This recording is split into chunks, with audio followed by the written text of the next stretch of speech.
इतिहास की प्रथम कक्षा प्रारंभ होने के इस पावन अवसर पर आप सबको हमारे यूट्यूब चैनल जागृति आईएएस में हम आपका स्वागत करते हैं, नमस्कार करते हैं, अभिनंदन करते हैं और सीधे आते हैं अपने विषय पर।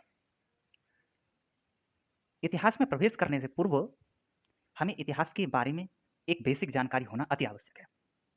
खास करके हमारे प्लेटफॉर्म पे केवल वही विद्यार्थी विजिट नहीं करेंगे कि जो इतिहास में ग्रेजुएशन किए हुए हैं या पोस्ट ग्रेजुएशन किए हुए हैं, अभी तो ऐसे विद्यार्थी भी आ सकते हैं जो हाई स्कूल में पढ़ रहे हैं, इंटर में पढ़ रहे हैं और जिनकी पृष्ठभूमि कभी इतिहास से नहीं रही, वो भी विद्यार्थी यहाँ पे आ सकते हैं, उसको पढ़ सकते हैं। जो यूपीएससी की तैयारी करना चाहते हैं वो सब लोग यहाँ पे आ सकते हैं और ज़रूरी नहीं है कि उनका पृष्ठभूमि इतिहास रही हो। इसलिए हम चाहते हैं कि इस तरीके से हम सिलेबस को डिजाइन करके चलें जिससे प्रत्येक विद्यार्थी को वह लाभ प्राप्त हो सके जो कि उसे चाहिए, जैसा कि यूपीएससी उससे अपेक्षा करता है। तो इतिहास की आज की हमारी कक्षा कुछ पॉइंट्स से शुरू होगी जो कि आपकी स्क्रीन पे भी दिख रहे हैं। जैसे कि इतिहास है क्या? एक बेसिक समझ हमारी इतिहास के बारे में होनी चाहिए। इससे क्वेश्चन नहीं आता, किंतु हमारी समझ क्लियर हो जानी चाहिए कि इतिहास क्या है। फिर दूसरी बात कि जो इतिहास है उसे जानने के लिए हमारे पास क्या स्रोत हैं, इतिहासकार किन स्रोतों के आधार पर इतिहास को जानने का प्रयास करते हैं, वे स्रोत क्या हैं। दूसरा,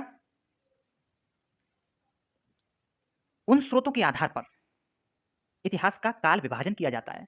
काल विभाजन इसलिए किया जाता है जिससे अच्छे ढंग से उस काल विशेष के बारे में गहनता से अध्ययन किया जा सके, चर्चा की जा सके, इसलिए काल विभाजन किया जाता है। तो वे कालखंड क्या हैं, ये भी हमें जानना चाहिए। और फिर इतिहास को, यानी भारतीय इतिहास को जो हम लोग पढ़ते हैं, चाहे वो हाई स्कूल में पढ़ते, चाहे इंटर में पढ़ते, ग्रेजुएशन, पोस्ट ग्रेजुएशन, सब में एक अलग प्रकार का हमें डिवाइडेशन मिलता है, उसके बारे में भी हम चर्चा करेंगे और यहीं से हमारी चर्चा प्रारंभ होगी। तो सबसे पहले ये जान लेना जरूरी है कि इतिहास है क्या। इतिहास महत्वपूर्ण घटनाओं, महत्वपूर्ण विषयों, महत्वपूर्ण व्यक्तित्वों का समुच्चय है जो कि मनुष्य के उद्भव से लेकर मनुष्य के विकास की प्रक्रिया में, यानी आधुनिक मनुष्य के बनने की प्रक्रिया में घटित हुए, साथ ही उसके द्वारा उसके उद्भव के समय में जो उसने संस्कृति निर्मित की और उस तब से लेकर के आधुनिक संस्कृति प्राप्त करने में, आधुनिक सभ्यता प्राप्त करने में जो महत्वपूर्ण घटनाएं, महत्वपूर्ण व्यक्तित्व, महत्वपूर्ण विषय सम्मिलित रहे, उन सारी चीजों का इतिहास में अध्ययन किया जाता है। जैसा कि यहाँ दिख भी रहा होगा आपको कि मनुष्य के उद्भव से आधुनिक मानव व उसकी संस्कृति के विकास के लिए जिम्मेदार महत्वपूर्ण घटनाएं, महत्वपूर्ण विषय व व्यक्तित्व को ही इतिहास कहते हैं। फिर अगला पॉइंट हमारा जो है कि इसको जानने के स्रोत क्या हैं, तो ये मुख्यतः दो प्रकार के होते हैं। इन दो स्रोतों के आधार पर ही इतिहासकार जानते हैं, इतिहास को समझते हैं, उसका अध्ययन करते हैं, उस पर्टिकुलर किसी कालखंड के बारे में विशेष जानकारी अर्जित करते हैं। स्रोत हैं दो प्रकार के। नंबर एक पुरातात्विक स्रोत, दूसरा साहित्यिक स्रोत। तो ये पुरातात्विक स्रोत क्या है, ये साहित्यिक स्रोत क्या है, एक बेसिक समझ हमारी बन जानी चाहिए। साहित्यिक स्रोतों को अगर आपने समझ लिया तो पुरातात्विक स्रोतों को समझने में ज्यादा मेहनत नहीं करनी पड़ेगी। साहित्यिक स्रोत वे हैं जिन पर कुछ न कुछ लिखा हुआ प्राप्त हुआ है, कोई न कोई लिपि प्राप्त हुई है। जो प्रमाण लिखित हैं वह साहित्यिक हैं। जैसे कि वैदिक सभ्यता से तमाम हमें पुस्तकें प्राप्त होती हैं, जैसे वैदिक साहित्य प्राप्त होता है जिसमें कि वेद हैं, आरण्यक हैं, ब्राह्मण हैं, उपनिषद हैं। बाद में चल करके हमें रामायण, महाभारत जैसे बड़े महाकाव्य प्राप्त होते हैं। बाद में बहुत सारे कवियों की रचनाएं भी प्राप्त होती हैं। बहुत सारी ऐतिहासिक सामग्रियां विभिन्न कालखंडों से प्राप्त होती हैं। अगर हम हड़प्पाई सभ्यता की बात करें तो वहां भी हमें मुद्राएं प्राप्त होती हैं और जिन पर बहुत कुछ लिखा हुआ है। ये सारे जो लिखित साक्ष्य हैं यही साहित्यिक साक्ष्य हैं। अब बात उठती है कि पुरातात्विक साक्ष्य क्या है, पुरातात्विक प्रमाण क्या है, पुरातात्विक स्रोत क्या है। वे प्रमाण, वे स्रोत जो कि साहित्यिक नहीं, जिन पर जो लिपि नहीं है, ये कहें कि जो लिपि नहीं है, बाकी सब पुरातात्विक है। कुछ भी जो आप देख पाते हैं वो सब पुरातात्विक हो जाता है अगर हमें वो दृष्टिगत हो रहा है, लिपि को छोड़ करके। अगर आपके सामने कोई कमरा है तो वो एक पुरातात्विक स्रोत है। आप खिड़की, दरवाजा जो कुछ भी देख पा रहे हैं वो पुरातात्विक स्रोत है। किसी जीव जंतु के अवशेष अगर आप देख पाते हैं, देख ही पाते हैं, उनको अगर कहीं से मिलते हैं तो देख ही पाते हैं हम उनको, तो वो भी पुरातात्विक स्रोत हैं। कहीं से बर्तन मिलते हैं, किसी सभ्यता के बर्तन यानी मृतभांड मिलते हैं, मनके मिलते हैं, मुद्राएँ मिलती हैं, सिक्के मिलते हैं, भवन मिलते हैं, उनका नगरीय पैटर्न प्राप्त होता है, कुछ भी प्रमाण प्राप्त होता है, वो सब कुछ पुरातात्विक स्रोत में समाहित होता है। तो यहाँ से हमारी एक समझ क्लियर हो जानी चाहिए कि साहित्यिक स्रोत लिखित होते हैं, बाकी सब पुरातात्विक स्रोत होते हैं। अब अगला पॉइंट जो उठता है वो ये है कि स्रोत के आधार पर काल विभाजन किया जाना चाहिए, जो कि किया ही जाता है इतिहासकारों के द्वारा। अब ये दो स्रोत जो पुरातात्विक और साहित्यिक स्रोत प्राप्त हुए, उनके आधार पर इतिहासकार 3 प्रकार का ऐतिहासिक काल विभाजन करते हैं, जिसमें पहला है प्रागैतिहासिक कालखंड, दूसरा आद्य ऐतिहासिक कालखंड और तीसरा ऐतिहासिक कालखंड। चलिए थोड़ा इसके बारे में जानने की कोशिश करते हैं, क्या है प्रागैतिहासिक काल। चूंकि इन स्रोतों के आधार पर इनकी संरचना हुई है, तो इन स्रोतों से ही संबंधित होगी। प्राग ऐतिहासिक कालखंड, जहां से केवल और केवल पुरातात्विक स्रोत प्राप्त होते हैं, कोई साहित्यिक प्रमाण प्राप्त नहीं होता, यानी कोई लिखित प्रमाण हमें प्राप्त नहीं होता, वो पुरातात्विक स्रोत ही जहां से प्राप्त होते हैं प्राग ऐतिहासिक काल कहलाएगा। जहां से सिर्फ हमें जीवों के अवशेष प्राप्त हो रहे हैं, मान लो, जहां से केवल हमें भवन निर्माण की सामग्रियां प्राप्त हो सकती हैं, सिक्के प्राप्त हो सकते हैं, मृदभांड प्राप्त हो सकते हैं, कुछ भी प्राप्त हो सकता है, किंतु लिखित साक्ष्य हमें प्राप्त नहीं हो सकते, वो प्राग ऐतिहासिक कालखंड होगा। दूसरा आद्य ऐतिहासिक कालखंड। आद्य ऐतिहासिक कालखंड और ऐतिहासिक कालखंड में बहुत थोड़ा अंतर है। चलिए इसे समझते हैं। आद्य ऐतिहासिक कालखंड में आते आते हमें पुरातात्विक स्रोतों के साथ साथ साहित्यिक स्रोत भी प्राप्त हो जाते हैं, और यही कंडीशन ऐतिहासिक कालखंड के अंदर भी दिखाई देती है। पुरातात्विक स्रोत हमें तीनों कालों से प्राप्त हो सकते हैं। बेसिकली डिवाइडेशन तो साहित्यिक स्रोतों के आधार पर है। आद्य ऐतिहासिक कालखंड के अंदर वो साहित्यिक स्रोत प्राप्त हो जाता है, किंतु साहित्यिक स्रोतों को पढ़ पाने में, समझ पाने में अब तक हम लोग समर्थ नहीं हुए, इतिहासकार समर्थ नहीं हुए, इसलिए साहित्यिक स्रोतों पर आधारित जो जानकारी है वो उसका अभाव है हमारे पास।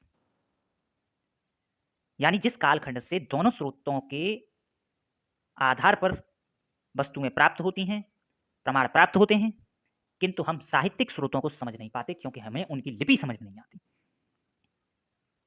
किंतु ऐतिहासिक कालखंड के अंदर आते आते हमें लिपि भी समझ में आने लग गई है। अब पुरातात्विक स्रोतों को तो समझ ही रहे हैं, साथ ही हमें साहित्यिक स्रोत यानी तमाम जो पुस्तकें हैं, तमाम जो लिखित प्रमाण प्राप्त हो रहे हैं, उन सबको मनुष्य समझ पा रहा है, इतिहासकार जान पा रहे हैं, और उस समय के काल के बारे में विशेष जानकारी हमें प्राप्त हो पा रही है। तो ये ऐतिहासिक काल कहलाएगा।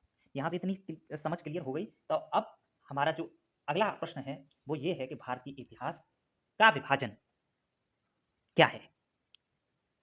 भारतीय इतिहास को पढ़ने के लिए हम 3 प्रकार से इसका डिवाइडेशन करते हैं। सबसे पहले प्राचीन इतिहास यानी प्राचीन भारत, फिर मध्यकालीन भारत, और तीसरा है मॉडर्न हिस्ट्री ऑफ इंडिया यानी कि आधुनिक भारत। चलिए कुछ थोड़ी सी समझ यहाँ निर्मित करते हैं। प्राचीन भारत के अंदर तो वो सब कुछ समाहित हो जाएगा, मानव के उद्भव से लेकर के बहुत सारी चीजें प्राचीन इतिहास के अंदर समाहित हो जाएंगी, किंतु इतिहासकारों ने अध्ययन को सुलभ बनाने के लिए इन कालखंडों का निर्माण कर दिया, ये डिवाइडेशन कर दिया। जहां से बाहरी आक्रमण हमें ज्यादा मात्रा में दिखाई देते हैं, यानी खास करके अरबी आक्रमण हमें जहां से ज्यादा दिखाई देते हैं, जहां से हिंदुशाही शासन लगभग लगभग खत्म होता दिखाई देता है, वहां से हमने कह दिया कि मध्यकालीन भारत प्रारंभ हो गया। यानी मध्यकालीन से पूर्व जो काल है, मानव के उद्भव से लेकर के मध्यकालीन से पूर्व का जो कालखंड है, वो सब प्राचीन भारत के अंदर। और मध्यकालीन भारत का जो प्रारंभिक काल है वो लगभग 750 ईस्वी के आसपास रहा होगा, वहां से इसका अध्ययन प्रारंभ होता है, और ये तब तक चलता है जब तक कि हम भारत के अंदर पुनः एक दूसरी प्रकार की राजतांत्रिक प्रणाली नहीं देखते, अलग प्रकार का ढांचा हम भारत के अंदर बनता नहीं देखते। और वो अलग प्रकार का ढांचा हमें दिखाई देता है मॉडर्न हिस्ट्री ऑफ इंडिया के अंदर, लगभग 1750 के अंदर, जबकि कंपनी का शासन भारत के अंदर धीमे धीमे करके सुदृढ़ होने की ओर बढ़ रहा है। अंग्रेज एक अलग प्रकार का राजनीतिक पैटर्न भारत के अंदर निर्मित कर रहे हैं। तो 750 ईस्वी से लेकर के 1750 ईस्वी तक का जो कालखंड है वो मध्यकालीन भारत के अंदर पढ़ लिया जाता है, और उसके बाद 1750 से लेकर के कंपनी ने अपना वर्चस्व स्थापित किया, फिर वहां से भारत का शासन सीधे ताज के उसमें आ गया, डायरेक्ट यानी हस्तक्षेप करना प्रारंभ कर दिया, डायरेक्ट अपने नियंत्रण में ले लिया ताज ने। उसके बाद ये देश की आजादी से पूर्व तक का कालखंड इसके अंदर पढ़ा जाना अपेक्षित है। यानी 1750 से लेकर के 1947 तक का जो कालखंड है वो मॉडर्न हिस्ट्री ऑफ इंडिया के अंदर पढ़ा जाता है। इतिहास के अंदर और भी चीजें पढ़ी जाती हैं यूपीएससी के लिहाज से। 1750 से 1947 मॉडर्न हिस्ट्री ऑफ इंडिया, उसके बाद 1947 से वर्तमान कालखंड तक का जो राजनीतिक गतिविधियां रही हैं उनका भी अध्ययन किया जाता है, खास करके मेंस के लिए। एक हिस्सा मेंस के अंदर जो सिलेबस है उसमें वर्ल्ड हिस्ट्री के लिए भी दिया गया, तो उसका भी अध्ययन किया जाता है। इस पे हम चर्चा आगे करेंगे, किंतु यहाँ पे हम आज जो शुरुआत कर रहे हैं उसमें प्राचीन भारत से इसकी हम शुरुआत करेंगे। तो प्राचीन भारत क्या है इसके बारे में हमारी सामान्य समझ बन जाए और विषय प्रवेश हो जाए तो हमारा मामला बहुत कुछ साफ हो जाएगा। तो हमने बता दिया प्राचीन भारत क्या है। प्राचीन भारत 750 ईस्वी से पूर्व का जो भी कालखंड है, मानव के उद्भव से लेकर के विकास की प्रक्रिया में जो भी कालखंड है वो सारा का सारा प्राचीन इतिहास के अंदर समाहित होता है। ये तो रही सामान्य समझ की बात, सामान्य परिचय की बात। किंतु प्राचीन भारत एक अलग प्रकार का कॉन्सेप्ट है। प्राचीन भारत के अंदर जो स्रोतों के आधार पर हमने काल विभाजन किया वो तीनों कालखंड हमें प्राचीन भारत के अंदर भी दिखाई देते हैं। प्राचीन भारत के अंदर हमें प्राग ऐतिहासिक कालखंड भी दिखाई देता है, आदि ऐतिहासिक कालखंड भी दिखाई देता है, ऐतिहासिक काल के भी बहुत सारे गुणधर्म हमें दिखाई देते हैं। हमें प्राचीन भारत के एक हिस्से से केवल मात्र पुरातात्विक स्रोत प्राप्त होते हैं, कोई साहित्यिक स्रोत प्राप्त नहीं होता। प्राचीन भारत के एक हिस्से से भारतीय संदर्भ में हमें साहित्यिक पुरातात्विक दोनों स्रोत प्राप्त होते हैं, किंतु हम साहित्यिक स्रोत नहीं पढ़ पाए। और बहुत लंबा तो नहीं कहेंगे, क्योंकि जो प्राग ऐतिहासिक कालखंड है वो ज्यादा ही बृहद है, किंतु उसके बारे में इतना पढ़ा जाना अपेक्षित नहीं है। परीक्षा के हिसाब से बहुत छोटा हिस्सा हम उसका कवर करते हैं। छोटा क्या मतलब, उसके बहुत सारे डायमेंशंस पर हमारी निगाह जानी चाहिए, किंतु इतनी गहराई से नहीं जानी चाहिए, क्योंकि वहां से अब उस प्रकार के क्वेश्चन वहां से पूछे नहीं जाते। किंतु अध्ययन का जो मुख्य केंद्र है वो है आद्य ऐतिहासिक कालखंड और ऐतिहासिक कालखंड प्राचीन भारत के अंदर। तो बहुत सारा सिलेबस का हिस्सा ऐतिहासिक कालखंड से भी कवर किया जाता है, आगे चर्चा करेंगे। किंतु यहाँ हम तुलनात्मक अध्ययन करके चले, क्या हमारे पॉइंट निकल के आए प्राचीन भारत और प्राग ऐतिहासिक काल के बीच में। जब हमने तुलना की, जब उनके बीच समतुल्यता प्रदान करने की कोशिश करी, तो कुछ विषय निकल करके आए जिन पे हमारी चर्चा होगी आगे चल के। यहाँ भी हम सिलेबस बना ले रहे हैं थोड़ा सा, क्या क्या हमें पॉइंट पढ़ेंगे आगे। तो प्राचीन भारत, या हम यूँ कहें प्राचीन भारत और प्राग ऐतिहासिक कालखंड के अंदर एक पॉइंट पढ़ा जाना जरूरी है, और इस एक पॉइंट को दो भागों में डिवाइड कर देते हैं। एक और मनुष्य है कि मनुष्य जो कि चौपाया यानी एक जानवर था, चार पैरों पर चलने वाला था, धीमे धीमे करके दो पैरों पर हुआ। उसकी बुद्धि और उसके मस्तिष्क क्षमता जो कि 600 सीसी से भी कम थी, बहुत छोटा मस्तिष्क था, सोचने विचारने की क्षमता नहीं थी। अमेजन पावर नगण्यतम थी अन्य जानवरों की तरीके से। और धीमे धीमे करके जो उसकी बुद्धि का विकास हुआ, जो उसके मस्तिष्क की धारिता का विकास हुआ, उसके शरीर का जो विकास हुआ, एक और तो वह है, उसे पढ़ा जाना, यानी मानव का उद्भव एवं विकास। दूसरी ओर जैसे जैसे उसका विकास हो रहा है, वो अपने इर्द गिर्द अपने कार्यों के द्वारा एक नई संस्कृति का निर्माण भी करता चला जा रहा है, तो उस संस्कृति का अध्ययन भी करना अपेक्षित है। संस्कृति इसी कालखंड में दो प्रकार की दिखाई देती है। एक और पाषाणकालीन संस्कृति है, जबकि केवल मात्र वह उपकरणों का उपयोग कर रहा है, ऐसे उपकरणों का उपयोग कर रहा है जो कि प्रस्तर से निर्मित हैं, उसके द्वारा विभिन्न उपयोग की गई सामग्रियां पाषाण से निर्मित हैं, इसलिए पाषाणकालीन संस्कृति कहेंगे। जब उसकी संस्कृति धीमे धीमे विकसित हुई, एक लंबे समयांतराल के बाद उसने धातु की खोज की, उसे तांबा प्राप्त हुआ और तांबे का उपयोग भी उसने प्रारंभ कर दिया विभिन्न उपकरणों के निर्माण में, विभिन्न कृषिगत उपकरणों के निर्माण में, विभिन्न आयुधों के निर्माण में तांबे का उपयोग करना शुरू कर दिया। हम कहेंगे ताम्रयुगीन संस्कृति। ये तो कह रहे हैं हम ताम्र पाषाणकालीन संस्कृति, यानी कि अभी पाषाण का उपयोग कम तो हुआ, किंतु उतना नहीं हुआ, उसका उपयोग अब भी चल रहा है, बराबर चल रहा है, लगभग ताम्र और पाषाण का लगभग अनुपात बराबर चल रहा है, 50% के आसपास। तो इसका अध्ययन भी करना अपेक्षित होता है। फिर अगला पॉइंट है प्राचीन भारत और आद्य ऐतिहासिक कालखंड। कहां से हमें पुरातात्विक और साहित्यिक स्रोत दोनों प्राप्त होते हैं? ऐसा कौन सा प्रथम कालखंड है जहां से हमें दोनों स्रोत प्राप्त होते हैं, किंतु पढ़ नहीं पाते हम साहित्यिक स्रोतों को? तो वो हड़प्पा सभ्यता है भारत के अंदर। तो उसका अध्ययन बहुत गहराई से करेंगे, कुछ बेसिक समझ तो हम इसी लेक्चर के अंदर क्लियर करेंगे। ये मेरे पढ़ाने का एक अलग पैटर्न है, जहां हम इस तरीके से सिलेबस डिजाइन करते हैं जिससे एक बच्चा जिसकी पृष्ठभूमि इतिहास नहीं रही है, उसको भी बात हमारी समझ में आगे चल के आए। गहराई से जब हम उसे समझाएँ तो उसे समझ में आए, क्योंकि उसने पहली बार उसका अध्ययन लगभग-लगभग कर लिया है। फिर प्राचीन भारत का ऐतिहासिक काल के अंदर बहुत सारे पॉइंट्स होते हैं, जिनमें कि वैदिक सभ्यता है। यहाँ से हमें पुरातात्विक स्रोत तो ज़्यादा बड़ी मात्रा में प्राप्त नहीं होते, किंतु साहित्यिक स्रोतों पर हमारी जानकारी आधारित है। यहाँ से बहुत सारा हमें साहित्य प्राप्त होता है, जिनके आधार पर हम इनकी धर्म, दर्शन, भाषा, संस्कृति आदि के बारे में बहुत कुछ जानते हैं। बहुत कुछ लिखा है इन लोगों ने। एक अलग प्रकार की संस्कृति की संरचना तैयार करी, जो कि आधुनिक भारत के अंदर भी बड़ी मात्रा में देखी जाती है। चाहे वो समाज हो, चाहे संस्कृति हो, चाहे धर्म हो, दर्शन हो, भाषा हो, सब पर गहरा प्रभाव हमें देखने को मिलता है। फिर अगला पॉइंट जो होता है वो 6वीं सदी का धर्म आंदोलन, यहाँ से पढ़ते हैं। वैसे 6वीं सदी अपने आप में एक अलग बात है। 6वीं सदी के अंदर ही महाजनपद काल भी आ जाता है, मगध का उत्कर्ष भी इसी कालखंड में आ जाता है। 6वीं सदी का मतलब ही ये है कि ये 600 बीसी से लेकर के मौर्य साम्राज्य के पूर्व का जो कालखंड है वो सब इसके अंदर समाहित होगा। तो 6वीं सदी में जो धार्मिक सुधार आंदोलन है वो पढ़ना अपेक्षित है। महाजनपद काल, 16 महाजनपदों का निर्माण हो रहा है, उन सब का अध्ययन। उन महाजनपदों में एक महाजनपद मगध है, धीमे-धीमे कैसे वो उत्कर्ष को प्राप्त कर रहा है, कैसे वह एक महाजनपद से साम्राज्य की ओर गति कर रहा है, तो उसका अध्ययन विभिन्न राजवंशों के अंतर्गत मगध का उत्कर्ष हुआ, उन सभी राजवंशों का अध्ययन कराया जाना चाहिए। फिर मौर्य साम्राज्य, फिर मौर्योत्तर साम्राज्य और गुप्त काल और गुप्तोत्तर काल, ये सब प्राचीन भारत के अंदर हम पढ़ते हैं। अब हमारा जो सबसे पहला पॉइंट प्रारंभ होने वाला था वो यही है कि सबसे पहले हम पढ़ें कि मानव का उद्भव एवं विकास क्या है। ये इस कहानी की तरीके से समझ लेना जरूरी है कि सबसे पहले जब सृष्टि का निर्माण हुआ, आप ज्योग्राफी में से पढ़ेंगे, हमारी टीम आगे चल के तुम्हें इसके बारे में भी पूरा अध्ययन कराएगी, और हम पूरा कोर्स जो है उसको इसी तरीके से आपके सामने लाते रहेंगे, एक एक करके पर डे 2 क्लास करेंगे, और उसके माध्यम से साल भर के अंदर हम पूरा कोर्स कराएंगे आपको। कोई चिंता करने की जरूरत नहीं, और वो भी मुफ्त में बिल्कुल। और एक एक पॉइंट हमारा उसी टक्कर का होगा जिस टक्कर का बड़े से बड़ा कोचिंग इंस्टीट्यूट अवेलेबल कराता है। भले ही हमारी सुविधाएं उतनी अच्छी ना हो, किंतु सुविधाओं से फर्क नहीं पड़ना चाहिए, क्योंकि सुविधाएं नहीं बनाती हैं, कॉन्सेप्ट क्लियर होना चाहिए, एक एक प्रश्न आपका क्लियर होना चाहिए, कहां से प्रश्न आने की संभावना है, उस डायमेंशन तक पहुंचने की जरूरत है, वो समझ क्लियर होनी चाहिए। वो सारी चीज हम लाएंगे आपके सामने।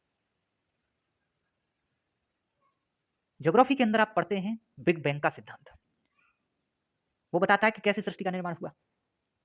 फिर आगे आप पढ़ते हैं सौर मंडल का निर्माण, पृथ्वी का निर्माण पढ़ते हैं, ग्रह और नक्षत्रों इत्यादि के निर्माण के बारे में, पृथ्वी का निर्माण में अध्ययन कर लेते हैं, इसका अध्ययन करते हैं। और फिर पृथ्वी पर जीवन का विकास, इसका अध्ययन करते हैं। तो जीवन के विकास की धारा में सबसे पहले जल के अंदर जीवन प्रारंभ हुआ, और जल के जीवन अंदर जीवन प्रारंभ होने के बाद वो जीवन धीमे धीमे करके स्थलखंड पर आया। संभवतया वो जीव जो कि एक कोष की था, धीमे धीमे करके दो कोशिकीय बहुकोशिकीय होने लगा। कोई एक प्रजाति जो कि हम मनुष्य की पूर्व प्रजाति कह सकते हैं, वहां से दो धाराओं में विकास प्रारंभ हुआ। एक धारा मनुष्य की ओर आने लगी और दूसरी धारा चिंपैंजी और जो उसी तरीके से वनमानुष वगैरह हैं उस ओर जाने लगी। तो समझ लीजिए, मनुष्य के चाचा ताया लगते हैं ये लोग। तो अभी मिलें कभी तो राम राम कीजिएगा, नमस्कार कीजिएगा। फिलहाल एक धारा जो मनुष्य की आने लगी, उस धारा में सबसे पहले रामाफिथिकस को पढ़ा जाता है।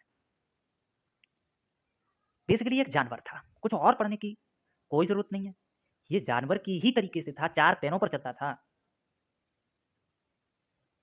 अन्य जानवरों की तरह 4 पैरों पर चलने वाला जानवर था। मनुष्य का पूर्वज जानवर अगर हम कहें किसी को तो रामाफिथिकस को। तो यहीं से इतिहास को पढ़ने का प्रारंभ होता है सबसे पहले, रामाफिथिकस।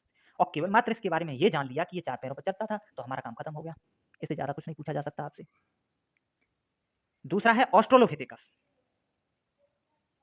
अब क्या हुआ कि ये थोड़ा सीधा खड़ा हो गया, सीधा खड़ा नहीं हुआ पूरी तरीके से, कुछ थोड़ा झुका रहा, किंतु 2 पैरों पर चलने लग गया। अब जैसे ही 2 पैरों पर चलने लग गया, उसके 2 पैर जो कि पहले थे, अब हाथ बन गए और हाथ बन गए, हाथ अब खाली हो गए, यानी कि अब उनको कुछ करने के लिए चाहिए। कुछ करने के लिए चाहिए और करने के लिए क्या चाहिए? करेगा क्या? उसकी ज़रूरत के हिसाब से ही तो करेगा। ज़रूरत है भोजन, वो कृषि करना जानता नहीं, तो वो तो शिकारी होगा, शिकार करेगा। शिकार करेगा, किंतु ये बड़ी सोचने की, समझने की बात है कि ये ऐसा मनुष्य है, जो कि 2 पैरों पर चलना प्रारंभ कर दिया है। अब समझ लो कि इसने चलना प्रारंभ ही किया है। कुछ ऐसे जानवर हैं जो 4 पैरों पर चलते हैं, तो इससे तीव्र दौड़ेंगे, उनकी रफ्तार ज़्यादा होगी। ये 2 पैरों पर चलने वाला है, इससे तो तेज़ी दौड़ेंगे, तो इसका शिकार भी सुगमता से किया जा सकता है। उनके पास बहुत सारी चीज़ें दी हैं, जैसे कि बाघ को प्रकृति प्रदत्त नाखून मिले हैं, उसको पंजे मिले हैं जिस और जबड़ा मिला है, उन सब के माध्यम से वो शिकार करता है। पर इसको भगवान ने कुछ नहीं दिया, प्रकृति ने कुछ नहीं दिया। इसके पास नाखून नहीं है, उसके पास ऐसा जबड़ा नहीं है जिससे वो शिकार कर सके। इसको तो शिकार करने के लिए कुछ माध्यम चाहिए, तो जो इसको मिल रहा है उस समय में वो प्रस्तर है, कुछ और है ही नहीं, कोई धातु है ही नहीं। जो मिला यानी प्रस्तर मिला, प्रस्तर को मार मार के इसने अन्य जीवों को मारा और शिकार किया, और शिकार करने के बाद भोजन की प्राप्ति की। यानी कि पत्थर के उपकरणों का उपयोग करना इसने प्रारंभ कर दिया। ये दूसरा पॉइंट है। तीसरी बात जो जानने की है वो ये है कि इसके प्रमाण हमें भारत में कहाँ से मिलते हैं, तो कश्मीर और हिमाचल से इसके प्रमाण हमें प्राप्त होते हैं, अगर हम भारत के बारे में बात करें तो। फिर उसके बाद चलिए एक और पॉइंट यहाँ पे आप नोट कर लीजिएगा कि ऑस्ट्रेलोपिथेकस की जो मस्तिष्क की धारिता है वो 600 साढ़े 600 सीसी के आसपास होनी चाहिए। अब प्रश्न उठता है कि धारिता क्या है। पुरातत्वविदों को जब मनुष्य के जीवाश्म मिलते हैं तो उनमें जो खोपड़ी मिलती है उसमें जितना रेत आ सकता है, रेत को भर के देखें या पानी को भर के देखें, तो जितना उसमें आ सकता है, जो आयतन है उसकी खोपड़ी का, उसे ही हम धारिता कहते हैं। तो 600 सीसी के आसपास, यानी बहुत छोटी होनी चाहिए, एक हथेली के बराबर। इसीलिए इमेजिनरी पावर नहीं है इसके अंदर, किंतु इसके हाथ रिक्त हो गए ना, कुछ न कुछ करेगा, इसलिए प्रस्तर के उपकरणों का निर्माण करने लग गया या उपयोग करने लग गया। फिर अगला आता है होमो इरेक्टस। अभी तक जो ऑस्ट्रेलोपिथेकस प्राणी था वो अभी तक 2 पैरों पर चलने तो लग गया, किंतु कुछ झुका हुआ है। प्रथम बार ऐसा हुआ वो बिल्कुल सीधा खड़ा हो गया। साथ ही साथ दूसरा पॉइंट जो नोट करने वाला है वो है कि आग की खोज इसने कर ली। बहुत सारे जीव हैं जो आग के माध्यम से भाग जाते हैं। मनुष्य ने जब पत्थरों को एक दूसरे से बजाया तो चिंगारी निकली, उस चिंगारी के माध्यम से उसने आग को खोजा। आग को खोजने के बाद, खोजने का मतलब आग का प्रयोग प्रारंभ किया, और आग का प्रयोग कभी कभी दुष्कर भी होता है, जंगलों में आग लग जाती है तो उस पर नियंत्रण पा पाना भी कठिन होता है। यहाँ ये पॉइंट भी नोट कर लेना जरूरी है कि होमो इरेक्टस ने ही आग की खोज की और फिर आग पर नियंत्रण भी प्राप्त कर लिया। और होमो इरेक्टस गुफाओं में आवास बना के रहने लग गया। जो प्रकृति प्रदत्त गुफाएं थीं उनमें रहने लग गया। इससे पूर्व का जो मनुष्य है वो या तो वृक्षों पर रहता है या जमीन पर रहता है, घूमता फिरता है, पर ये मनुष्य हमें गुफाओं के अंदर भी इसके प्रमाण हमें प्राप्त होते हैं। भारत से इसके प्रमाण प्राप्त होते ही हैं। अब इसके बारे में इससे ज़्यादा जानना कोई मायने नहीं रखता, क्वेश्चन ऐसे बाहर नहीं आ सकता। नियंडरथल। नियंडरथल के बारे में सबसे पहला पॉइंट, इसके बारे में सबसे पहली जानकारी 1 लाख वर्ष पूर्व से प्राप्त होना प्रारंभ होती है। इसके शरीर की रचना होमो इरेक्टस के समान ही थी। कुछ ज़्यादा शरीर की रचना में कोई परिवर्तन नहीं हुआ था, ये भी सीधा खड़ा ही था। मस्तिष्क क्षमता जरूर इसकी थोड़ी बड़ी हुई थी, 1350 से लेकर के 1750 सीसी तक हो गया, यानी अब समझ लीजिए कि इसका दिमाग बढ़ गया है, इसकी बुद्धि का वैसा विकास हो गया है, अब इसके पास इमेजिनरी पावर आ जानी चाहिए। तो अब ये तमाम काम अपनी संस्कृति के लिए, संस्कृति के निर्माण के लिए, सभ्यता के निर्माण के लिए करेगा। तो इसने वो सब काम किए, जैसे कि कलाओं का निर्माण करना इसने प्रारंभ किया, विभिन्न कलाएं हमें दिखाई देती हैं, नौका का निर्माण कर लिया। इतने पॉइंट अगर आपने देख लिए तो इससे बाहर नहीं जाएगा। अगला पॉइंट होमोसेपियंस। निएंडरथल मनुष्य की गर्दन नहीं थी, लगभग नहीं थी। उसका सर धड़ के बाद सीधे प्रारंभ हो जाता था, यानी धड़ और सर लगभग जुड़े हुए थे। होमोसेपियंस मनुष्य में गर्दन का विकास हो गया। अब वो चारों ओर गर्दन को घुमा करके भी देख सकता है। अब निगाहें 4 हो गई। अब उसे प्रत्येक बात पर सीधे घूमना नहीं पड़ता, गर्दन घुमा के ऐसे ही देख लेता है। मस्तिष्क पावर उतनी ही रही और इसके प्रमाण 34,000 साल पूर्व से देखना प्रारंभ होते हैं, जो बाद में लंबे कालखंड तक हमें देखने को मिलते हैं। मानव का उद्भव एवं विकास से संबंधित जो भी पॉइंट्स हो सकते हैं वो सारे पॉइंट्स हमने कवर कर लिए हैं। इससे ज़्यादा आपको कहीं से भी पढ़ने की ज़रूरत नहीं है। अब इसके बारे में हम आगे गहराई से भी चर्चा नहीं करेंगे। फर्स्ट रीडिंग में ही हमने कंप्लीट रीडिंग कर ली इसकी। अब बात आती है इसकी संस्कृति की, और जो कि संस्कृति के अंदर हमने बताया कि पाषाणकालीन संस्कृति थी और इसका नामकरण किस आधार पर हुआ, तो उपकरणों के आधार पर हुआ है।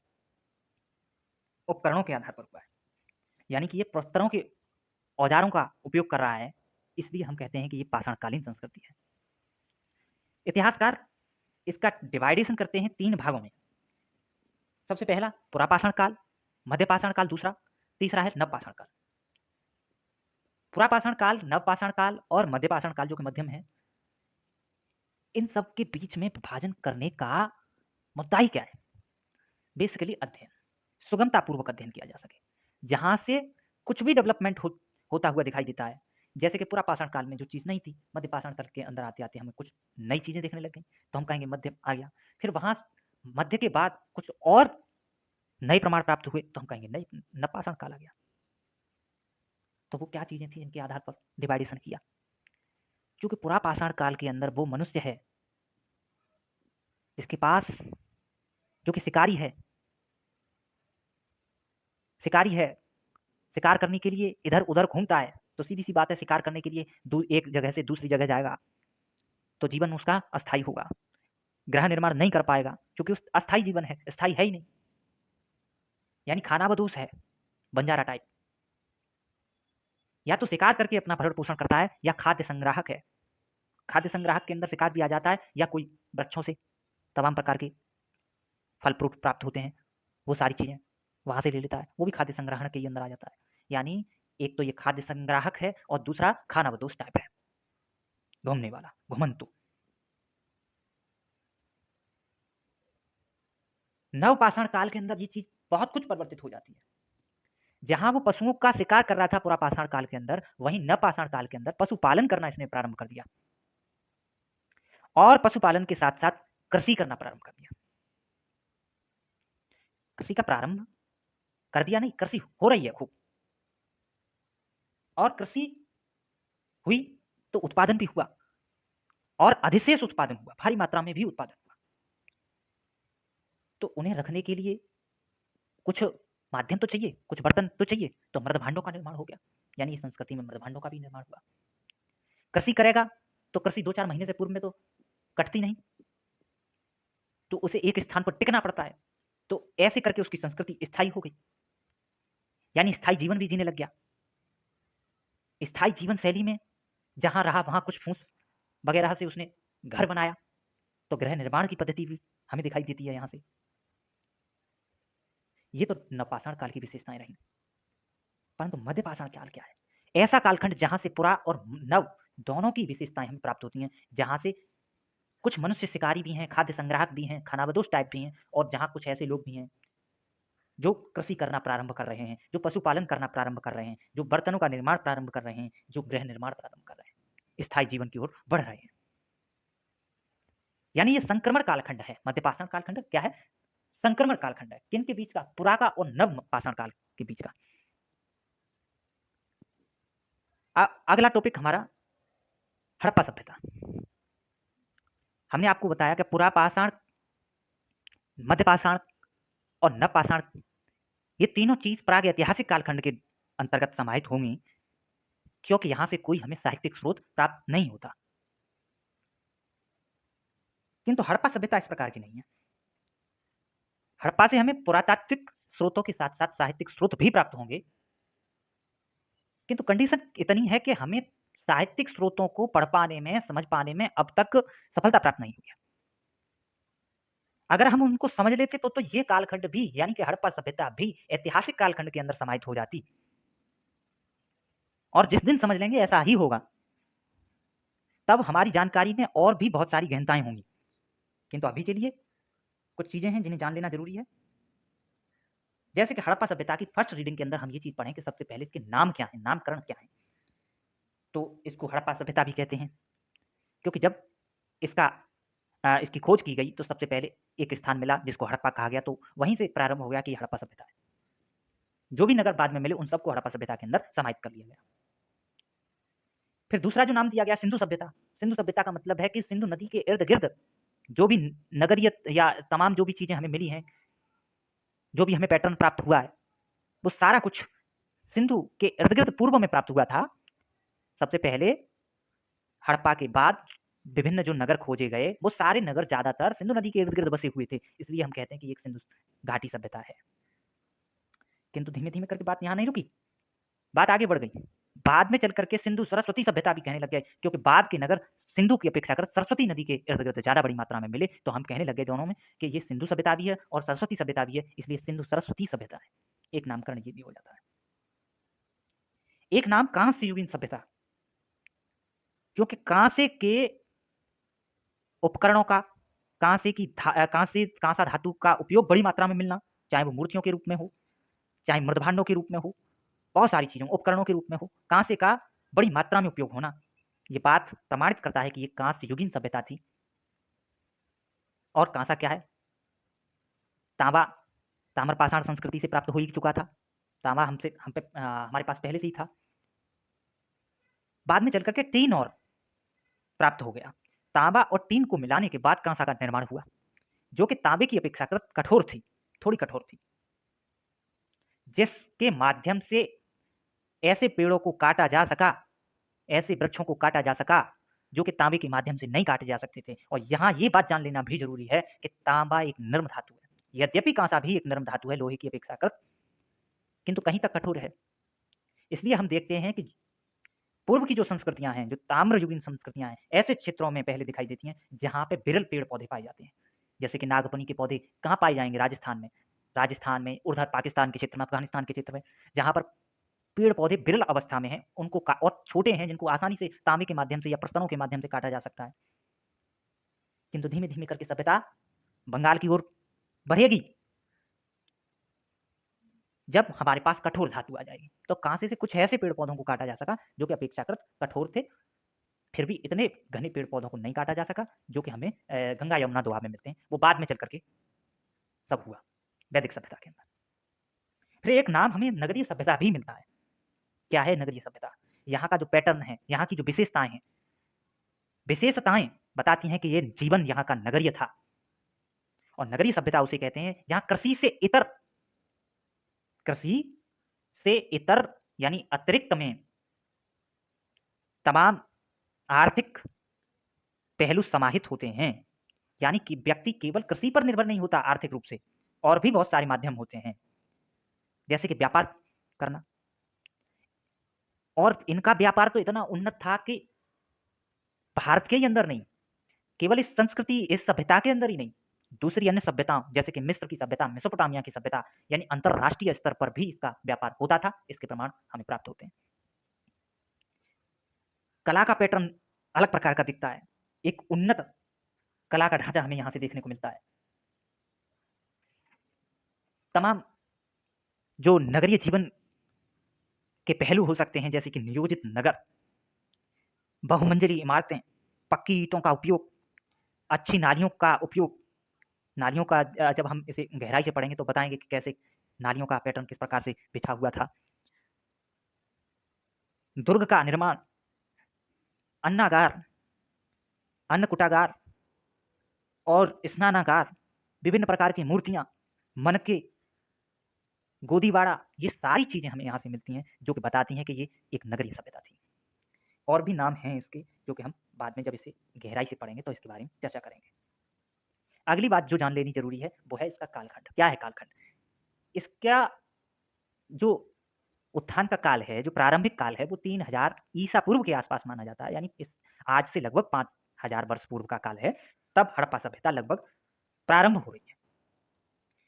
किंतु 2500 ईसा पूर्व तक आते आते ये सभ्यता अपने आप में परिपक्व हो गई। वो सारी विशेषताएं हमें यहाँ से प्राप्त होने लग गई जिनका अध्ययन हम एक नगरीय सभ्यता के अंदर प्राप्त करते हैं। वो सारी चीजें 2500 ईसा पूर्व के आसपास हमें देखने को मिलती हैं। फिर इसका पतन भी हुआ, इसके बारे में भी अध्ययन अपेक्षित है। 2000 ईसा पूर्व के बाद इसका पतन प्रारंभ हुआ और आर्यों की सभ्यता यानी वैदिक सभ्यता के प्रारंभ से पूर्व में धीमे धीमे करके इसका पतन हो गया। क्षेत्र क्या है? बहुत बड़ा क्षेत्र था।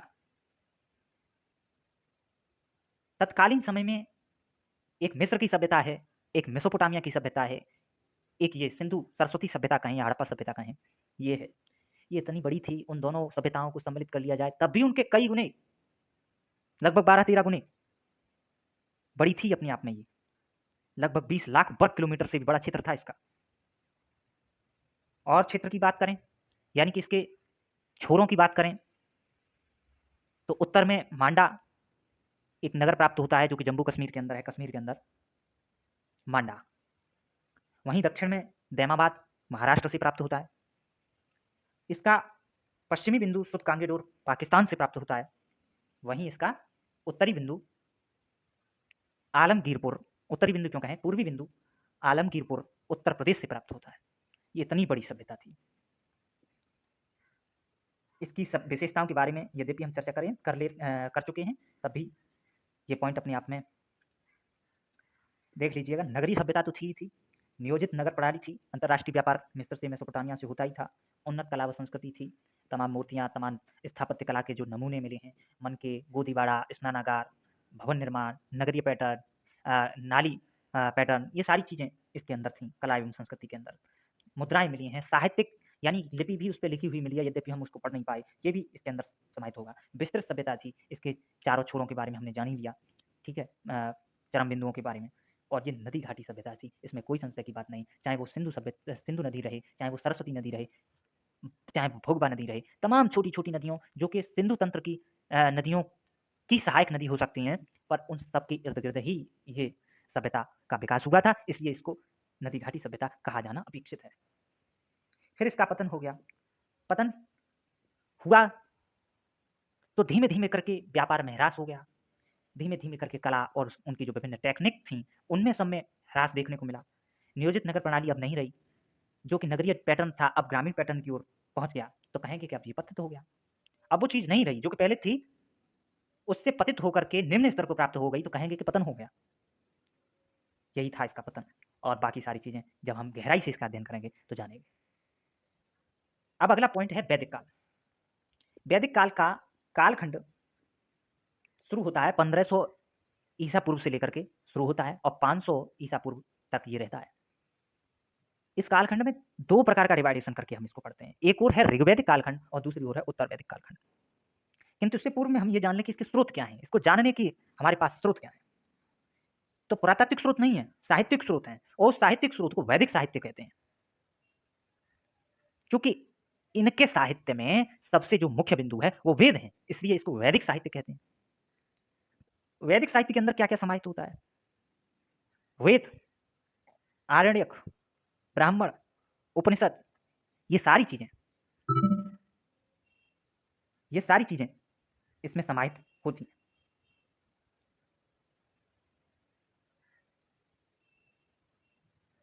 इसका रचना काल क्या है?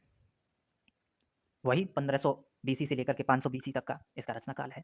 विभिन्न ऋषियों, मनीषियों, जो भी कहें, विद्वज्जनों, उन सब ने इसकी रचना की। इन रचनाकारों में मुख्यतया आर्य लोग थे। आर्य लोग क्या हैं कि भारोपीय भाषा वर्ग का एक समूह है। आर्य का एक अर्थ होता है कि भारोपीय यानी भारतीय और यूरोपीय भाषाई वर्ग का एक समूह। तो क्वेश्चन यहाँ से भी बन सकता है कि आर्य क्या है। क्वेश्चन में रहेगा अगर ये एक भाषाई समूह है तो टिक करिए, सही मानिए। और एक और आर्य का अर्थ श्रेष्ठ भी होता है, ये भी अपने आप में सही है। कभी भी ये दोनों साथ नहीं रहेगा, अगर रहेगा तो दोनों को सही मानेगा, गलत नहीं कर सकता, दोनों ही चीजें सही है। फिर क्षेत्र की बात आती है, तो इसका क्षेत्र अफगानिस्तान से लेकर के उत्तर प्रदेश तक था, और उसी सप्त सैंधव क्षेत्र से सबसे पहले प्रारंभ हुआ था, जहां पहले हड़प्पा सभ्यता विकसित हुई थी, जहां उसका पतन हुआ था। धीमे धीमे करके इसका विकास पूर्व की ओर बढ़ा, पूर्व दक्षिण की ओर धीमे धीमे करके बढ़ा। विशेषताएं क्या हैं इसकी? ये एक विशेष संस्कृति थी, एक विशेष संस्कृति का निर्माण किया था। धर्म का, दर्शन का निर्माण, एक भाषा का निर्माण करना, एक सामाजिक संरचना का निर्माण करना, समाज के लिए क्या नियम होने चाहिए, उन सारी चीज़ों का निर्माण करना अपने आप में एक सुदृढ़ संस्कृति की परिचायक बनी हुई थी ये सभ्यता।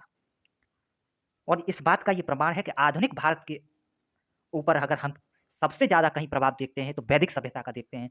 आज भी धर्म, आज भी भारतीय दर्शन, आज भी भारत की भाषाएँ और आज भी भारत का समाज, चाहे वो वर्ण व्यवस्था हो, चाहे नारियों की आज भी प्रतिकूल दशाएँ हों, चाहे संयुक्त परिवार प्रणाली हो, कुछ भी जो भी सामाजिक संरचना दिखाई देती है, कहीं न कहीं वो वैदिक सभ्यता से जुड़ी हुई दिखाई देती है। तो इसलिए भी इसका अध्ययन अपेक्षित हो जाता है। अब अगली बात 6वीं सदी का जैसा कि मैंने पहले बताया कि 6वीं सदी का मतलब केवल इतना नहीं है कि 6वीं सदी 600 बीसी का अध्ययन। 6वीं सदी का मतलब ये है कि 600 बीसी से लेकर के 321 बीसी तक का अध्ययन इसके अंदर किया जाना जरूरी है। यानी मौर्य साम्राज्य से पूर्व और 600 बीसी के बाद का जो कालखंड है वो इसके अंदर ही है। चाहे उसमें महाजनपद का कालखंड रहे, चाहे मगध का उत्कर्ष का कालखंड रहे, चाहे सिकंदर का आक्रमण उसमें रहे, चाहे धार्मिक जो आंदोलन उस दौर में उठ खड़े हो रहे हैं, वो सारी चीजें रहें, वो सारी चीजें इसके अंदर पढ़ी जाती हैं। विशेषताएं क्या हैं? विशेषताएं ये हैं कि हमें 3 डायमेंशन से इसको पढ़ना होता है। एक और आर्थिक विकास हो रहा है, सामाजिक परिवर्तन होते दिखाई दे रहे हैं, सांस्कृतिक परिवर्तन भी होते दिखाई दे रहे हैं। एक डायमेंशन के अंदर आर्थिक ढांचे का जो सुदृढ़ीकरण हो रहा है, उसमें कृषि का डेवलपमेंट हो रहा है। जहां कृषि का डेवलपमेंट हुआ तो कृषि में अधिशेष उत्पादन प्रारंभ हो गया और अधिशेष उत्पादन प्रारंभ हुआ तो फिर कृषि से एक वर्ग मुक्त हो गया, एक वर्ग मुक्त होकर के कुछ और कार्य करने लग गया, यानी उद्योग में चला गया। या फिर यूं समझें कि कृषि का डेवलपमेंट हुआ, आधुनिक तमाम टेक्निक्स आई जिनके माध्यम से कृषि सुगम हो गई। अब उतने लोगों को काम नहीं करना पड़ता कृषि के अंदर जितने पूर्व में करते थे। जहां 10 लोग किसी काम को कर पाते थे, अब 5 लोग कर पा रहे हैं। तो 5 लोग जो खाली हो गए, उनके पास जो कृषि के अतिरिक्त काम ढूंढने की संभावनाएं बन गई, तो वो अन्य कामों में लग गए। जैसे कोई मृदभांड बना रहा है, कोई बढ़ईगिरी करने लग गया, कोई लोहार हो गया, कोई और काम करने लग गया, यानी वो उद्योग में लग गया। तो इस दौर में उद्योग का विकास होता दिखाई दे रहा है। इसी दौर में मुद्राओं का विकास हुआ। अब तक व्यापार वस्तु विनिमय प्रणाली के माध्यम से होता था। वस्तु विनिमय क्या है? वस्तु विनिमय व्यापार की ऐसी प्रणाली जिसमें एक वस्तु देकर के दूसरी वस्तु ले लेना, गाय के बदले भैंस लेना, वस्त्र के बदले जूते लेना, जूते के बदले अनाज, अनाज के बदले मतलब गेहूं के बदले चना, चना के बदले जौ, ऐसा कुछ वस्तु विनिमय प्रणाली। तो इसमें मूल्य नहीं आंका जा सकता। अब इसमें बड़ी दुविधा है। दुविधा क्या है? एक व्यक्ति को जूते की जरूरत है, उसको जूते चाहिए और उसके पास गेहूं है, तो अब उसे ऐसा व्यक्ति ढूंढना पड़ेगा जिसके पास जूते भी हों और जिसे गेहूं की जरूरत हो। मान लीजिए कि एक व्यक्ति के पास जूते तो हैं किंतु उसे गेहूं नहीं चाहिए, उसे तो बाजरा चाहिए, तो वो तो बाजरा वाला ढूंढेगा। यही बार बार प्रश्न उठता रहा होगा उस दौर में। तो मुद्राओं का प्रचलन इस दौर में दिखाई देता है, जिससे व्यापार बहुत सुगम हो गया। जैसे ही मुद्राएं आई तो किसी वस्तु का मूल्य आंका जा सका और उसके हिसाब से मुद्राओं के माध्यम से उस वस्तु को खरीदा और बेचा गया। तो व्यापार में क्रांति हो गई, व्यापार तीव्रता से फला हुआ। अब दूसरा डायमेंशन जो कि सामाजिक है, इस दौर में वर्ण व्यवस्था को बल मिला। वैदिक कालखंड के अंदर जहां वर्ण व्यवस्था ऋग्वैदिक कालखंड के अंदर कर्म आधारित थी, यानी कर्म के आधार पर जाति व्यवस्था का पैटर्न था। पुरुष सूक्त में, यानी ऋग्वेद का जो पुरुष सूक्त है उसके अंदर ये बात आती है। सबसे पहले हमें उसमें ही ये बात देखने को मिलती है। ब्राह्मण, क्षत्रिय, वैश्य और शूद्र, इसका डिवाइडेशन वहीं से मिलता है। किंतु ये जन्म आधारित नहीं, कर्म आधारित थी। किंतु उत्तर वैदिक कालखंड के अंदर आते आते ये जन्म आधारित हो गई, किंतु इतनी कठोर नहीं थी जितनी 6वीं सदी ईसा पूर्व में आते आते कठोर हो गई। जन्म आधारित ही हो गई, अब कर्म नहीं रहा। कोई तर जाएगा इससे, उसको दंड दिया जाएगा, समाज से बहिष्कृत किया जाएगा। किंतु साथ ही साथ एक बड़ा प्रश्न यह है कि चुनौती भी मिल रही थी। एक और वर्ण व्यवस्था को बल मिल रहा था, वर्ण व्यवस्था को मजबूत किया जा रहा था, तो कुछ ऐसे संप्रदाय भी उठ खड़े हो रहे थे जो इसको झकझोर दे रहे थे।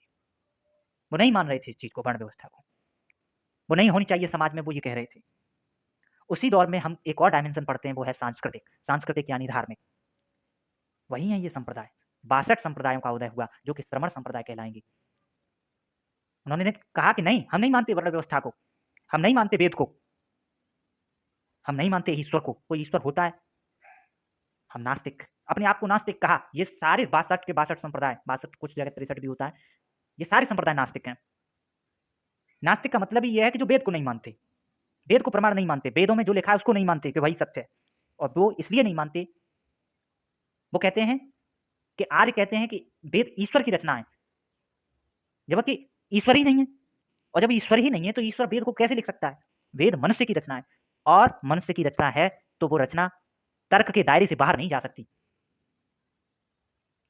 जो सही है उसको सही कहा जाना चाहिए, और जो गलत है उसको गलत कहा जाना चाहिए। इस दौर में यही संप्रदायों का उत्थान हो रहा है, यानी जो वैदिक सभ्यता थी इसके विरोध में ये उठ खड़े हो रहे हैं। मुख्यतया दो का अच्छे से अध्ययन किया जाता है, एक है बौद्ध धर्म, एक है दूसरा जैन धर्म। पढ़ेंगे इनके बारे में अच्छे से, किंतु कुछ तुलना करते हैं। अभी आर्थिक आयाम की बात करें तो ऋग्वेद के अंदर जहां लोग पशुपालन कर रहे हैं, गायों का झुंड बनाते हैं, एक कबीला है, उस कबीले को ये जन कह दे रहे हैं, और ये जन एक स्थान से दूसरे स्थान पर जाता है, क्योंकि एक स्थान का जब चारा खत्म हो जाता है तो दूसरी जगह इन्हें चारा चाहिए इनके पशुओं को खाने के लिए, तो एक स्थान से दूसरे स्थान पर जाते हैं, यानी ये खाना बदोश टाइप लोग हैं, बंजारा टाइप। किंतु उत्तर वैदिक कालखंड के अंदर आते आते कृषि करना इन्होंने सीख लिया है। कृषि करना सीखेंगे वैसे ही जीवन स्थायी हो जाएगा, कुछ दिन टिकना पड़ेगा, जैसे स्थायी जीवन होगा गृह निर्माण करना सीखेंगे। किंतु इनकी गृह निर्माण या इनकी संस्कृति का निर्माण इतना उन्नत नहीं है कि इसे हम नगरीय जीवन कह सकें, हड़प्पा सभ्यता की तरह। इसलिए ये एक ग्रामीण सभ्यता है, और ये अपने आप में बड़ा प्रश्न है कि वैदिक सभ्यता जो कि हड़प्पा सभ्यता के बाद आती है वो ग्रामीण सभ्यता है, और इस ग्रामीण सभ्यता ने उस नगरीय जीवन से कुछ सीखा ही नहीं जो आज तक दिखाई देता है, उससे कोई प्रमाण नहीं लिया, कोई जानकारी एकत्रित नहीं की। ये अपने आप में इतिहासकारों के बीच में डिबेटेबल क्वेश्चन है, किंतु हमें इस क्वेश्चन में नहीं फंसना। ये ग्रामीण जीवन लिखा है तो लिखा है, ग्रामीण जीवन था, मान लेना है।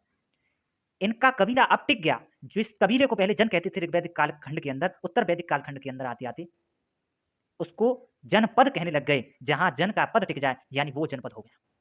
जन यानी कबीला, कबीले का अब एक स्थान पर स्थायित्व हो गया, यानी वो जनपद हो गया। व्यापार और उद्योग का स्तर उत्तर वैदिक कालखंड के अंदर भी बहुत सूक्ष्म है, क्योंकि कृषि सीख रहे हैं, नई नई कृषि सीख रहे हैं।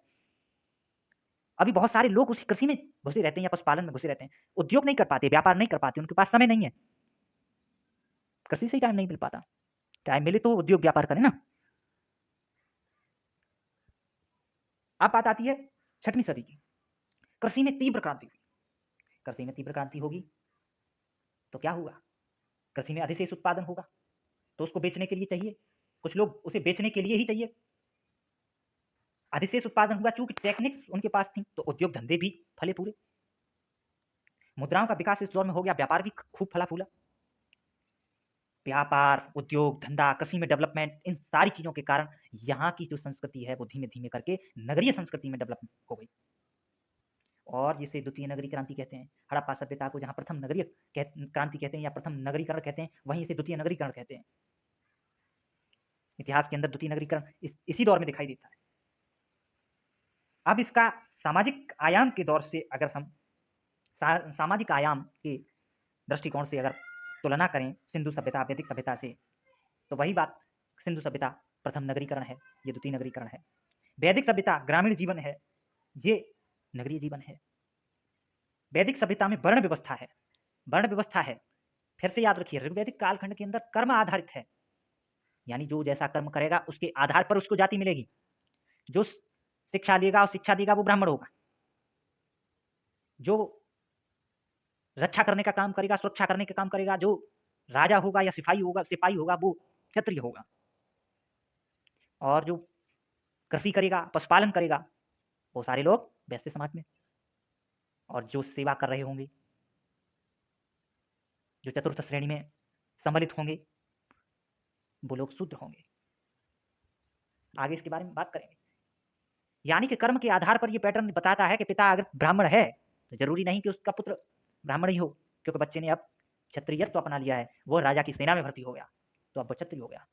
फिर उसका बेटा वैसे भी हो सकता है, अगर उसका बेटा कृषि करता है, पशुपालन करता है, तो वैसे कहलाएगा, और शूद्र भी हो सकता है। यानी एक ही घर के अंदर हम ये चारों चीजें देख सकते, चारों व्यवस्था के मॉडल देख सकते हैं। किंतु बाद में चल करके उत्तर वैदिक कालखंड के अंदर जन्म आधारित कर दी गई, तो अलग अलग ये सारी चीजें हमें देखने को मिलती हैं। द्वितीय नगरीकरण यानी छठवीं शताब्दी बीसी में वर्ण व्यवस्था और कठोर हो गई, यानी जो जन्म आधारित थी प्रबलता से लागू की गई, इससे इतर नहीं जा सकते, इसे मानना ही पड़ेगा।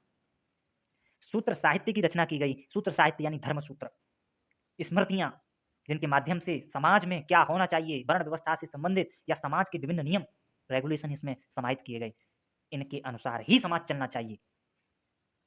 ये सारी चीजें इस दौर में दिखाई देती हैं। अगला पॉइंट है सांस्कृतिक। मैंने बताया आपको 62 विचारधाराओं का उदय हुआ, कहीं कहीं 63 भी होता है। सारी की सारी श्रमण विचारधाराएं।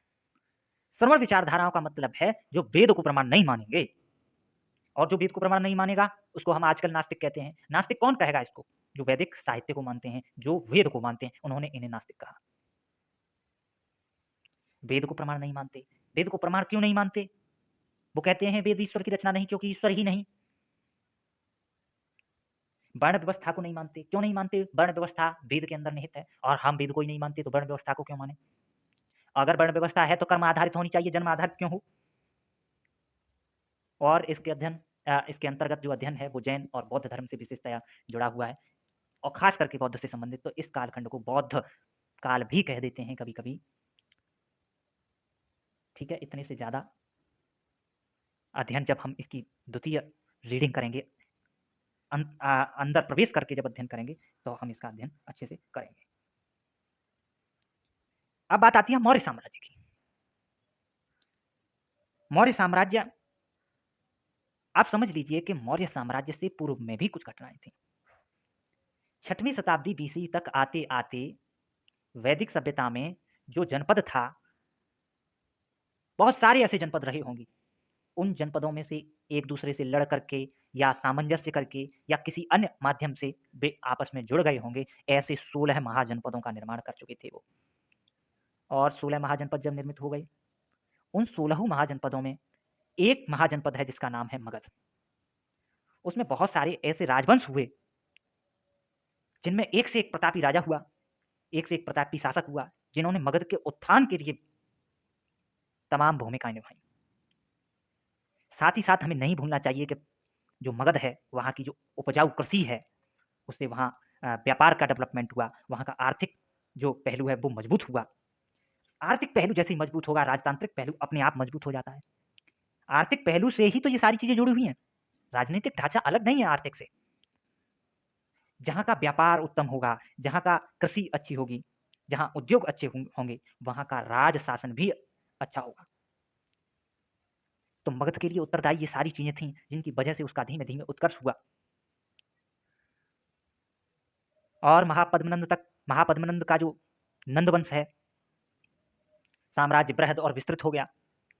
नंदवंश का जो अंतिम शासक धनानंद हुआ, उसके शासन काल में मगध लगभग 16 महाजनपदों पर विजय प्राप्त कर चुका था।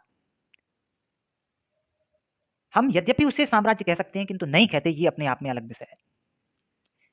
और मौर्यों में जो चंद्रगुप्त मौर्य है, चंद्रगुप्त मौर्य और चाणक्य ने मिलकर के मौर्य साम्राज्य की नींव रखी, धनानंद को हराया, नंदवंश को समाप्त किया, और उसकी आधारशिला पर ही एक बड़े साम्राज्य की नींव रखी।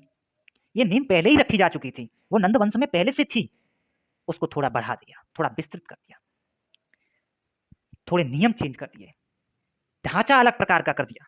इसकी विशेषताओं पर गौर करना जरूरी है, क्योंकि इसकी विशेषताएं अलग प्रकार की हैं। इसकी सेना बृहद है, 6 लाख की सेना है, एक बड़ी नौकरशाही है, राजतंत्र इसका बहुत बड़ा और निरंकुश है। निरंकुश राजवंश का मतलब है कि सारी शक्तियां, जो कार्यपालक शक्तियां हैं, जो विधायी शक्तियां हैं, जो न्यायिक शक्तियां हैं, आजकल आप देखते हैं जो संविधान ने ये तीनों प्रकार की शक्तियां अलग अलग विभाजित की हैं। यद्यपि भारत के अंदर कठोर शक्ति पृथक्करण नहीं है, फिर भी कार्यपालिका, विधायिका, न्यायपालिका तो है, सबकी अलग अलग भूमिकाएं हैं। ये सारी शक्तियां किसी एक केंद्र बिंदु में जब निहित होंगी तो व्यक्ति कैसा होगा? उसके पास किसी प्रकार का कोई नियंत्रण नहीं होगा उसके ऊपर, तो अपने आप में वो निरंकुश ही होगा। चंद्रगुप्त मौर्य के समय में या चंद्रगुप्त मौर्य के बाद मौर्य साम्राज्य में जो भी लोग हुए, वो अपने आप में निरंकुश ही हुए, क्योंकि ये सारी शक्तियां उनके अंदर ही निहित थी। उनका प्रशासन भी केंद्रीकृत था। केंद्रीकृत प्रशासन का मतलब क्या है? सारे लोग उनके नीचे काम करेंगे, एक के बाद एक अपने ऊपर वाले को सूचना देगा, जानकारी देगा और वो धीमे-धीमे करके राजा तक पहुँचेगी। राजा ने जो रेगुलेशन बनाए हैं, सम्राट ने जो नियम बनाए हैं, वो धीमे-धीमे करके नीचे की ओर चलेंगे और अंतिम स्तर तक पहुँचेंगे और पूरे साम्राज्य में लागू होंगे। ये केंद्रीकृत प्रशासन है, यानी जो केंद्र से चलता है, सेंट्रल से चलता है, जहाँ साम्राज्य सम्राट से चलता है, वो केंद्रीकृत प्रशासन है मौर्य साम्राज्यों के अंतर्गत। और सांस्कृतिक मामले में अगर देखें तो 600 बीसी के जो धर्म हैं, जो 62 विचारधाराएं हैं, उनमें से कुछ प्रमुख जैसे कि जैन और बौद्ध, आजीवक, इन सबको संरक्षण इन लोगों ने दिया है। मौर्य साम्राज्य के जो विभिन्न शासक हैं, उन्होंने इस दौर के विभिन्न लोगों को, यानी इस दौर के जो श्रमण संप्रदाय के लोग हैं या उनको संरक्षण दिया है, धर्मों को संरक्षण दिया है।